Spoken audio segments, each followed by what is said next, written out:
Cờ xuống làm gì ạ?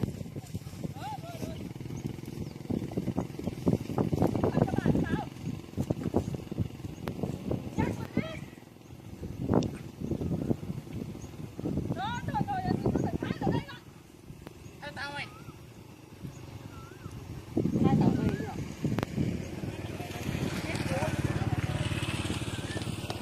Thấy không?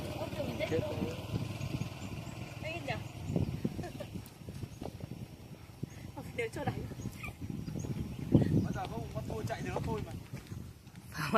Phải không? Không cho đánh không? Can nó ra đây. Can nó ra đây. Cái này nó hai tàu về.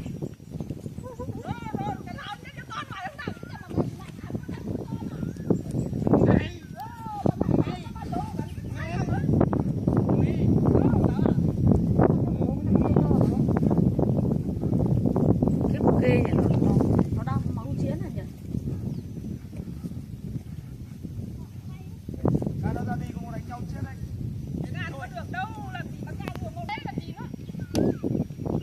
Không có mắt đâu kìa.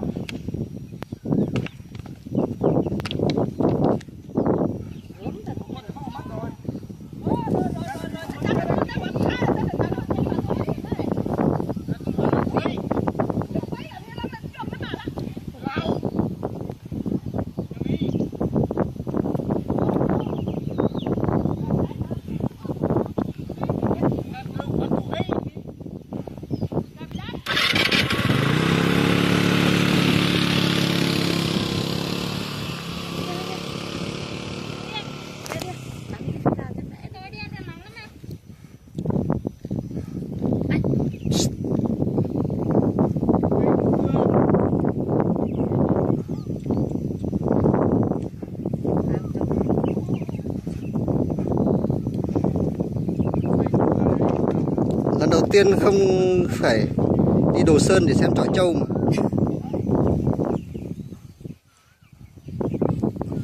Mỗi người can vào con trâu của mình ra đi. Không là nó chết đấy.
Ông về cùng với người ta vào can đi không?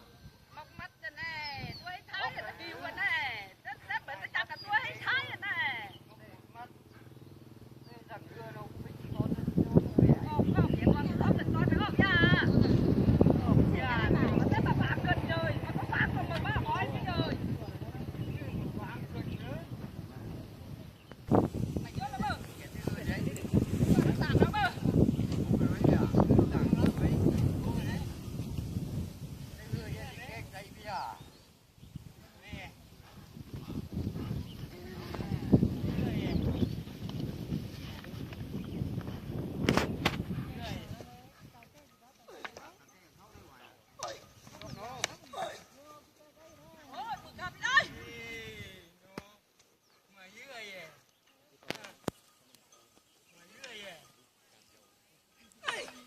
cái mặt đó để phục với đôi.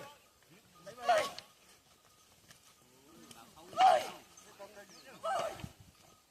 Ôi nó. Ôi nó. Ôi Tôi đánh vào đấy trên đây. Đánh cái mặt đó. nào ngoài bây giờ. Thay đi ngoài. Thay ở đó con nào đâm chuột cái này rồi. Chuột ngọa. Hả? Em chuột không tính này về chứ tao đưa đi con chứ mình về. Chuột. Con đi. Hả? Con nó cứ dám à uất cái nhang cái giặt. Cái miệng mà với con nó chẳng ăn. Bác ơi cùng can họ can ra đi. Bác can vô chung của bác đi, cô này can vô chung của người ta. Đấy vô. Bác ấy đi. Đến nào can nhỉ? Đấy vụt chân nó đấy, làm sao ấy người đấy. Mỗi người vụt cái đằng. Nhé. Đấy, cả lúc cho đấy. Ta thề cái này, hoài ơi. Đấy, đúng rồi, đấy, đánh đấy, đấy. Đánh cho ra. Đuổi nó ra.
Có cái dây đâu? Có cái dây thừng nào? Con vừa kia kéo lại. Cứ mang đây, có dây thừng vào đây. Kéo dây thừng vào đây. Kéo dây thừng vào đây nhé. Cô đi kiếm dây thừng vào đây. Cô ơi, cô đừng không đâu, cô đi kiếm dây thừng vào đây. Nhanh lên.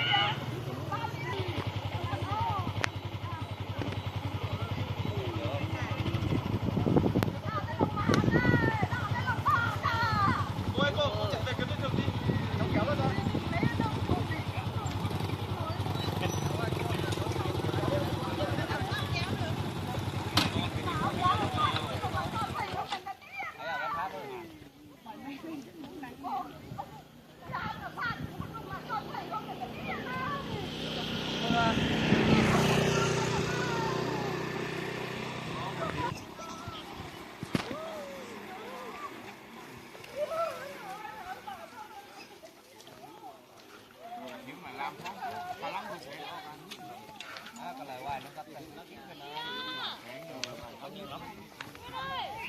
Bắt luôn không ra đốt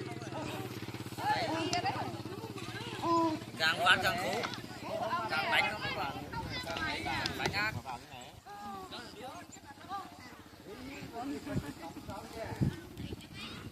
Cái gì bán thì đó nào?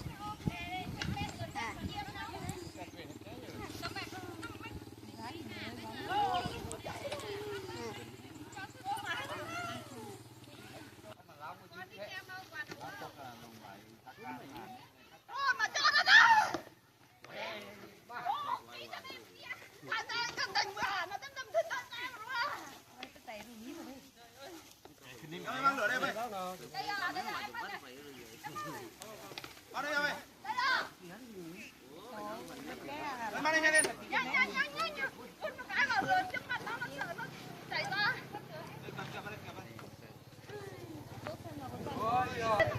Mẹ cái ông cầu hấp này nó đâm.